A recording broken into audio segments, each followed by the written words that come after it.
Supreme court से 11 मई को एक अहम अपडेट सामने आया।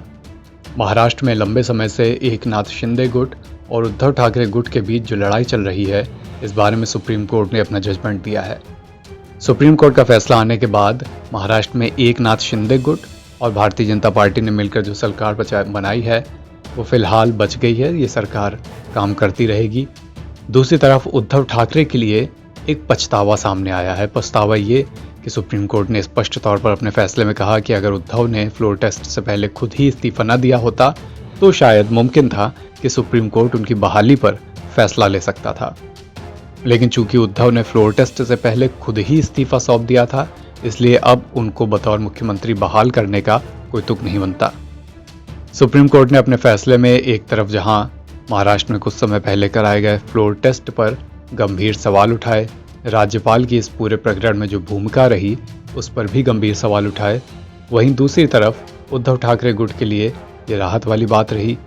लेकिन इस बीच उन्होंने एकनाथ शिंदे गुट और उनकी सरकार को भी कई कड़े संदेश दिए। चुनाव आयोग की भूमिका पर सवाल उठाते हुए सुप्रीम कोर्ट ने कहा कि जब 16 विधायक जो एकनाथ शिंदे गुट के हैं, उनकी योग्यता पर अभी सुप्रीम कोर्ट में फैसला लंबित है, तो चुनाव आयोग को शिवसेना का जो सिंबल है धनुष बाण, उसको किसी एक गुट को दे देने की इतनी क्या जल्दी थी।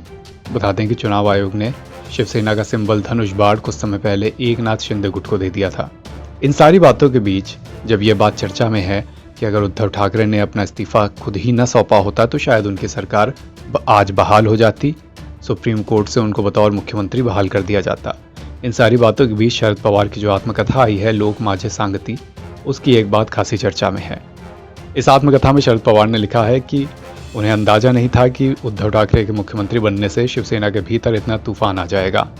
इस किताब में शरद पवार ने लिखा है कि उद्धव ठाकरे शिवसेना के भीतर फूट को, असंतोष को शांत करने में विफल रहे। जैसे ही उद्धव ठाकरे ने बिना संघर्ष किए इस्तीफा दे दिया, सत्ता में एमवीए का कार्यकाल समाप्त हो गया।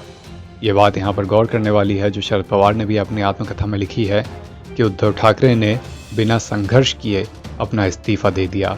और कमोवेश यही लाइन सुप्रीम कोर्ट ने भी अपने फैसले में दोहराई, जब सुप्रीम कोर्ट ने यह कहा कि उद्धव ठाकरे ने चूंकि फ्लोर टेस्ट से पहले खुद ही अपना इस्तीफा ले जाकर राज्यपाल को सौंप दिया, इसलिए अब बतौर मुख्यमंत्री उनकी बहाली का कोई सवाल नहीं बनता। एनबीटी ऑनलाइन की रिपोर्ट।